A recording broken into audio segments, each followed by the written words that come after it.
తాకట్లో ఉన్న మీ బంగారాన్ని విడిపించి ఆ రోజు ఆన్లైన్ రేటుకి కొంటాం. Sharma gold company.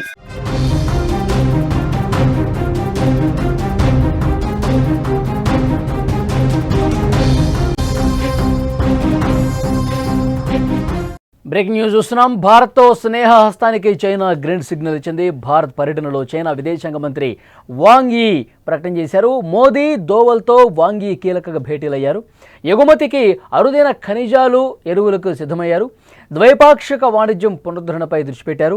సరిహద్దు ఉద్రిక్తతలు తగ్గింపుపై ప్రధానంగా చర్చ జరిగింది. ఆగస్టు 31న చైనా వెళ్లబోతున్నారు ప్రధాని మోదీ. ఒకప్పుడు సరిహద్దుల్లో ఉద్రిక్తతలతో కయ్యానికి కాలు దువ్విన భారత్, చైనా ఇప్పుడు స్నేహ హస్తం చాచుకుంటున్నాయి. గాల్వాన్ ఘర్షణ తర్వాత చెడిపోయిన ద్వైపాక్షిక సంబంధాలను మళ్లీ గాడిన పెట్టేందుకు ఇరు దేశాలు ప్రయత్నిస్తున్నాయి. అమెరికా విధించిన భారీ సుంకాల వల్ల తీవ్ర నష్టాలను ఎదుర్కొంటున్న చైనా ఇప్పుడు భారత్ చెంతకు చేరింది. ఈ అనూహ్య పరిణామం ప్రపంచ దేశాలను, ముఖ్యంగా అమెరికాను ఆందోళనకు గురి చేస్తోంది. గత కొంతకాలంగా అగ్రరాజ్యం అమెరికా చైనాపై టారిఫ్ల వర్షం కురిపిస్తోంది. వస్తువుల దిగుమతిపై భారీ సుంకాలు పెంచింది.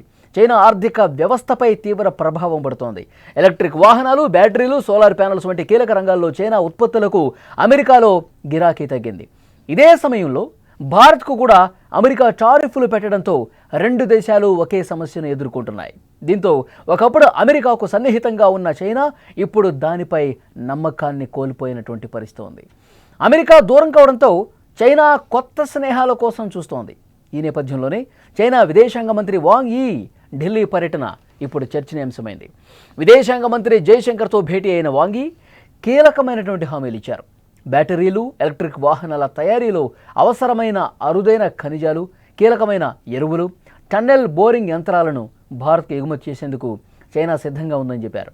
ఈ అంశాలపై గతంలో చైనా కఠినమైన ఆంక్షలు విధించేది, కానీ ఇప్పుడు వాటిని సడలించేందుకు అంగీకరించడం గమనించదగ్గ విషయం. కేవలం వాణిజ్యపరమైన సహకారమే కాకుండా సరిహద్దు వివాదాల మీద కూడా చర్చలు జరిగాయి. జాతీయ భద్రతా సలహాదారు దోవల్తో వాంగ్ యీ ప్రత్యేకంగా మీట్ అయ్యారు.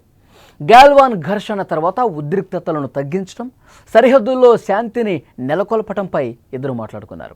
సరిహద్దులు ఇప్పుడు ప్రశాంతంగా ఉన్నాయని, సంబంధాలు మెరుగుపడుతున్నాయని దోవల్ ఈ సందర్భంగా చెప్పారు. రాబోయే SCO సదస్సులో పాల్గొనడానికి ప్రధాని మోదీ ఆగస్టు 31న చైనా వెళ్లటం కూడా ఈ స్నేహపూర్వక వాతావరణానికి మరింత బలం చేకూర్చినట్టయింది. భారత్, చైనా మధ్య సంబంధాలు మెరుగుపడితే దాని ప్రభావం కేవలం ఆసియాపై మాత్రమే కాకుండా ప్రపంచం మీద కూడా ఉంటుంది. చైనా అరుదైన ఖనిజాలను సరఫరా చేస్తే భారతదేశం బ్యాటరీలు, ఎలక్ట్రిక్ వాహనాల తయారీలో గణనీయమైన పురోగతి సాధిస్తుంది. ఇది గ్లోబల్ సప్లై చైన్లో భారత్ను మరింత బలోపేతం చేస్తుంది. చైనా కూడా భారత్తో వ్యాపారం చేయడం ద్వారా అమెరికా టారిఫ్ల నుంచి కొంత ఉపశమనం లభిస్తుంది. అయితే కొన్ని సవాళ్లు కూడా ఇందులో కనిపిస్తున్నాయి. సరిహద్దు వివాదాలు పూర్తిగా పరిష్కారం కాలేదు. గాల్వాన్ వంటి ఘటనలు మళ్లీ జరగకుండా ఇరు దేశాలు జాగ్రత్త పడాలి. అలాగే చైనా పట్ల భారతదేశం పూర్తి నమ్మకంతో వ్యవహరించలేదు. ఇప్పటికీ అన్ని అంశాల్లో జాగ్రత్త వహిస్తోంది. భారత్ స్వయం సమృద్ధిని సాధిస్తున్న తరుణంలో చైనాపై పూర్తిగా ఆధారపడకుండా ముందుకు సాగాల్సిన అవసరం ఉంది. ఏదేమైనా ఈ రెండు దేశాల మధ్య పెరుగుతున్న స్నేహం ప్రపంచ రాజకీయాల్ని, అటు ఆర్థిక వ్యవస్థని ప్రభావితం చేయబోతుంది అనడంలో ఏమాత్రం సందేహం లేదని చెప్పాలి. డొనాల్డ్ ట్రంప్కు చెక్ పెట్టే దిశగా రెండు దేశాలు కూడా పావులు కదుపుతున్నటువంటి పరిస్థితి కనిపిస్తోంది. అమెరికా అధ్యక్షుడు డొనాల్డ్ ట్రంప్ ఏదైతే ఈ వాణిజ్య ఒప్పందాల విషయంలో ఏ విధమైనటువంటి వైఖరి అవలంబిస్తున్నాడన్నది కూడా ప్రపంచ దేశాలన్నీ కూడా చూస్తున్నాయి. అందరూ షాక్ అవుతున్నారు. డొనాల్డ్ ట్రంప్ వ్యవహరిస్తున్నటువంటి, ఆయన వేస్తున్నటువంటి పన్నులు, ఆయన చైనా మీద ఏ విధంగా వ్యవహరిస్తూ ఉన్నాడు, ముఖ్యంగా భారత్ మీద రష్యా నుంచి చమురు కొంటుంది భారతదేశం. ఆ అక్కసుతో సుంకాల మీద సుంకాలు, మొత్తం 50% పైగా సుంకాలు విధించి భారతదేశ వ్యాపారులు, భారతదేశ రైతుల మీద పూర్తిగా ఎఫెక్ట్ అయ్యే విధంగా ఆ పనులు అనేవి ఉన్నాయి. సో ఏది ఏమైనప్పటికీ కూడా ట్రంప్ ఎప్పటికైనా ప్రమాదకారే అని గ్రహించింది భారత్. సో అందుకే చిరకాల స్నేహం అలాంటి దేశాల మీద దృష్టి పెడుతోంది. అందుకే రష్యా ఎప్పటి నుంచో మనకి మిత్ర దేశం, రష్యాతో ఆ బాండింగ్ ఆ విధంగా కంటిన్యూ అవుతూనే ఉంది. ఒకవైపు మన మీద వేస్తున్నటువంటి పనులతో రష్యా కూడా కొంత ఇబ్బందికర పరిస్థితులు ఎదుర్కొనే సిచ్యువేషన్ ఉంది. సో నా వల్ల భారతదేశం ఎఫెక్ట్ అవుతుంది. సో ఈ ఒత్తిడి తీసుకురావాలనే ఉద్దేశంతోనే ట్రంప్ కూడా ఈ విధంగా వ్యవహరిస్తూ ఉన్నాడు.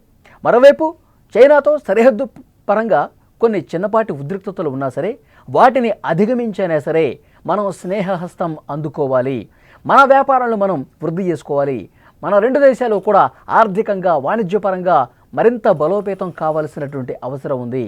ఎప్పటికైనా అమెరికా అనేది ప్రమాదకార దేశంగానే మనల్ని చూస్తుంది, ప్రమాదకారిగా మారబోతోంది. డెఫినెట్గా ఉన్నటువంటి అన్ని అవకాశాలను అందిపుచ్చుకుని సూపర్ పవర్ అని ఫీల్ అవుతున్నటువంటి అమెరికాకు మనం గట్టిగా చెక్ పెడితే, వీళ్ళకి సుంకాలు విధిస్తే వీళ్ళు ఏదో రకంగా మనకి చెప్పు చేతుల్లో ఉంటారని అమెరికా భావిస్తుంది. కానీ ఈ దేశాలకు కూడా ప్రత్యామ్నాయాలు ఉన్నాయి, అమెరికాతో సంబంధం లేకుండా వ్యాపారాలు చేసుకున్నటువంటి అవకాశాలు ఈ దేశాలకు కూడా ఉన్నాయి అని అమెరికాకి మనం రుచి చూపిస్తే అప్పుడు అమెరికా తిక్కగుదురుతుంది, అప్పుడు అమెరికా దారిలోకి వస్తుంది అన్న భావన ఈ దేశాల్లో చాలా స్పష్టంగా కనిపిస్తుంది. అందుకే రష్యా, భారత్, చైనా ఈ మూడు దేశాలు కూడా ఒక త్రిశక్తిగా ఏర్పడే అవకాశం కూడా లేకపోలేదు అని పెద్ద ఎత్తున చర్చ జరుగుతోంది. ఈ వాణిజ్య వార్ కొనసాగుతున్నటువంటి ఈ సమయంలో ఈ మూడు దేశాల కూటమి అత్యంత అవసరం అని చెప్పి భావిస్తున్నటువంటి పరిస్థితి కనిపిస్తుంది. దాంట్లో భాగంగానే మరింత ముందుకు కలిసిపోయే దాంట్లో భాగంగా స్నేహ హస్తాలు ఇప్పుడు అందిపుంచుకుంటున్న పరిస్థితి కనిపిస్తుంది. సో చూద్దాం నెక్స్ట్ పరిణామాలు ఏ విధంగా ఉంటాయన్నది.